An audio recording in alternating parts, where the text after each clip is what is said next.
Hola a todos. Hoy veremos los 10 lugares abandonados por el hombre en el planeta Tierra. Número 10. Túnel del Amor, Ucrania. Si estás enamorado o enamorada, este lugar es para ti. Le llaman el Túnel del Amor, y está en Ucrania. El Túnel del Amor se halla en Ucrania, solía ser solo otra sección del carril del tren, pero con el tiempo se convirtió en uno de los lugares más románticos del mundo. A medida que los árboles crecían alrededor de los rieles, el tren que pasa por ahí fue el único que dio forma al túnel como lo vemos actualmente.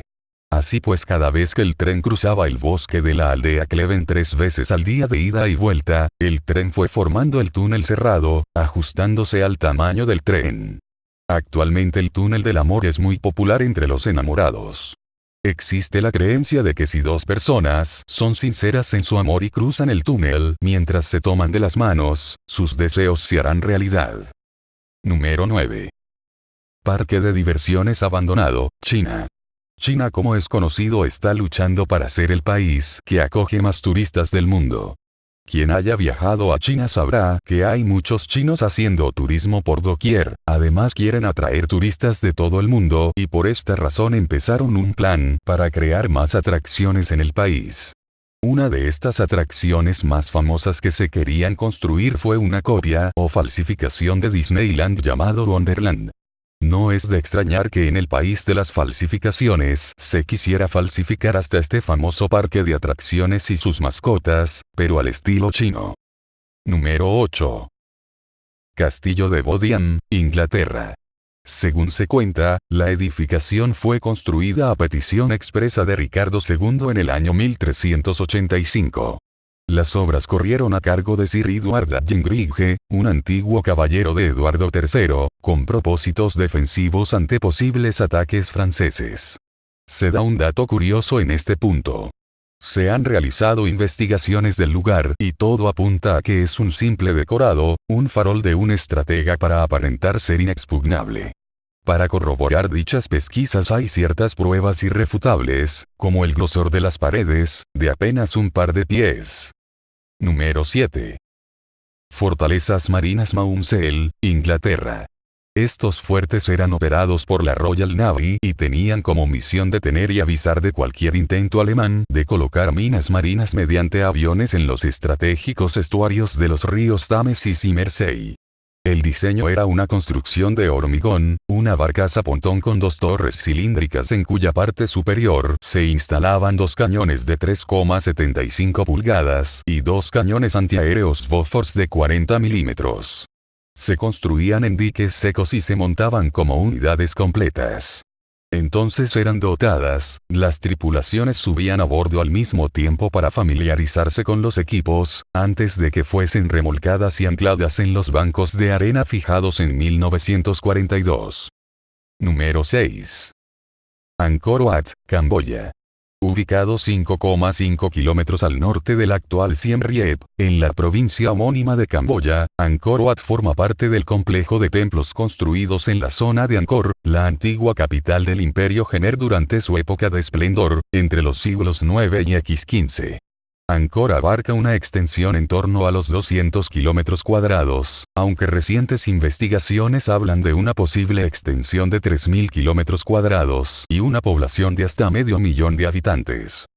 Número 5. Hotel del Salto, Colombia. Este es un hotel abandonado a las afueras de Bogotá que en los años 20 solía hospedar a los más representativos personajes de la élite capitalina.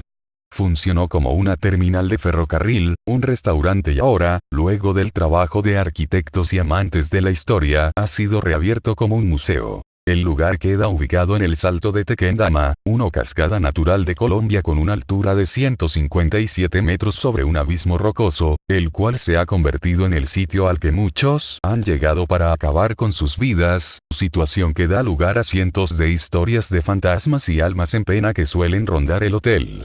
Expertos en fenómenos paranormales y algunos cuidadores de la edificación, afirman que en el refugio del Salto es normal que se presenten eventos sobrenaturales, hay apariciones, se escuchan gritos desgarradores y la atmósfera en el lugar es densa para quienes lo visitan la primera vez, todo un hotel de espanto.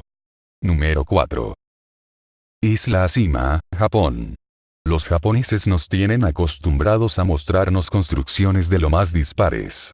Parece ser que este país no tiene término medio y de los solitarios y bellos templos, rodeados de jardines zen, pueden pasar a lugares que podríamos denominar infernales. Es el caso de la isla de Ashima. Este islote sería uno más de los más de 500 islotes deshabitados que se encuentran dentro de la prefectura de Nagasaki, al sur del país nipón, a no ser porque a comienzos del siglo XIX se encontró una gran veta de carbón en sus entrañas. En aquella época el carbón era un bien preciado y escaso en aquel país y no se escatimaron medios para convertir el pequeño arrecife en un complejo industrial con ciudad incorporada. Durante más de 70 años el trabajo fue incesante. El hormigón hizo que la isla le ganara más de 1 kilómetro al mar. Un alto muro se construyó alrededor de toda la isla para protegerla de los tifones y de las inclemencias del tiempo, y en el interior del perímetro, una enorme ciudad emergió para dar cabida a los casi 6.000 trabajadores que llegó a albergar sobre el año 1959. La densidad de población llegó a alcanzar los 3.460 habitantes por kilómetro cuadrado. La explotación minera fue comprada por la compañía Mitsubishi en el año 1890, y poco a poco, dado que los trabajadores no podían salir de la isla y que ésta tenía unas medidas bastante reducidas, se construyó todo tipo de edificaciones en la ciudad. Cines, teatros, escuelas, decenas de tiendas, restaurantes, peluquerías, salones de té, gimnasios, templos para las oraciones, recreativos, en fin, todo lo necesario para que la elevada población no fuera pasto de la locura al estar confinados en un lugar tan reducido. En 1974, Mitsubishi cerró la mina por no serle ya rentable el tema del carbón y desde entonces, la isla está completamente deshabitada. Como en el resto de lugares abandonados del mundo, el clima y los años se han encargado de transformar lo que fue una ciudad llena de vida en un montón de escombros y de edificios fantasmales. La isla es llamada también en la zona Gunkanjima, buque de guerra en japonés, por la apariencia que muestra su perfil vista desde lejos. Actualmente los terrenos son propiedad del gobierno y se necesita un permiso especial para poder visitarla. Número 3. Pueblo abandonado de Keelung, Taiwán.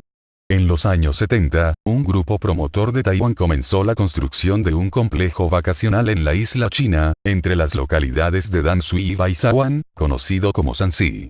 Durante su construcción un tifón arrasó la zona, provocando graves pérdidas. Los promotores no pudieron hacer frente a este imprevisto y se declararon en bancarrota, abandonando el complejo, que nunca se llegó a poner en funcionamiento. Desde entonces, esta especie de pueblo abandonado alimenta las leyendas y de paso se ha convertido en una atracción turística que atrae a cientos de curiosos. Las gentes de la zona dicen que está habitada por extraños seres, aunque en este caso no se trata de extraterrestres, sino de temibles fantasmas. Sobre el motivo por el que se abandonaron las obras hay varias versiones. Algunos hablan de decenas de obreros muertos en las primeras semanas de trabajo. Otros aseguran que fueron los propios obreros quienes huyeron del lugar ante la presencia de unas misteriosas criaturas. Sea como fuere, y viendo las fotos, lo que parece claro es que muchos taiwaneses perdieron la oportunidad de vivir en un barrio de la luna. Número 2. Pripyat, Ucrania.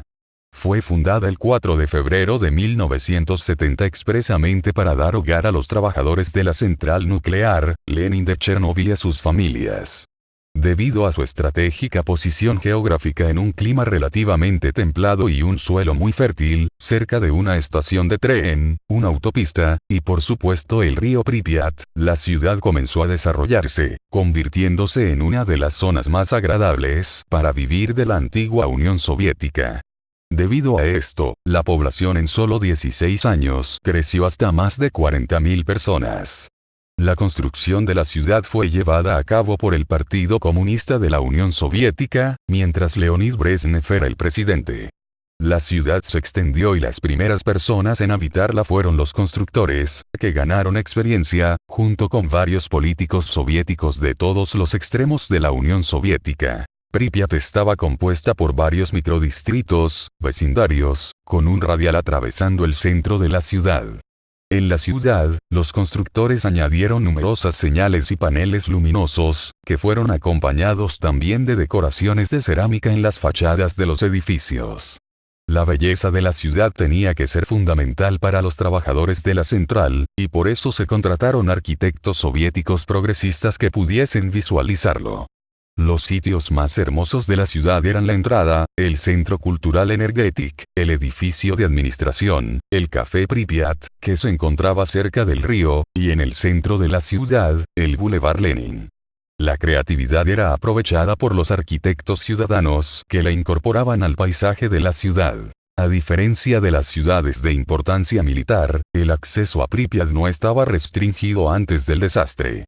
Antes del accidente de Chernóbil, las centrales nucleares eran vistas por la Unión Soviética como más seguras que otros tipos de centrales eléctricas, y fueron presentadas como un logro de la ingeniería soviética, donde la energía atómica era utilizada para proyectos pacíficos.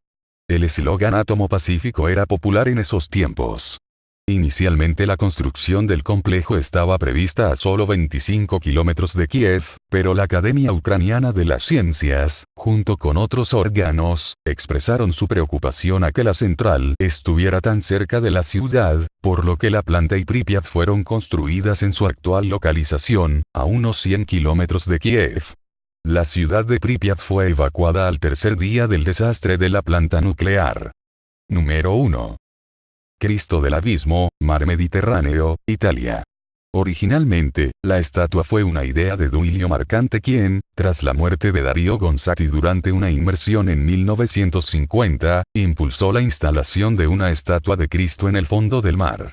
El 22 de agosto de 1954, la estatua del Cristo del Abismo se colocó en la bahía de San Frutuoso, entre Camogli y Portofino. La estatua, de unos 2,50 metros de altura, fue construida por el escultor Guido Galletti, colocada por la Marina Militare a unos 17 metros de profundidad, y llevada hasta el fondo por muchos buceadores. Las manos del Cristo, dirigidas hacia la superficie o hacia el cielo, ya que se trata de una estatua bajo el agua, se encuentran en signo de paz. Para obtener el bronce de la estatua fueron fundidas medallas, elementos navales, incluso hélices donadas por la Armada de los Estados Unidos, y campanas. Tras la muerte de Marcante se colocó una placa en la base de la estatua en su memoria.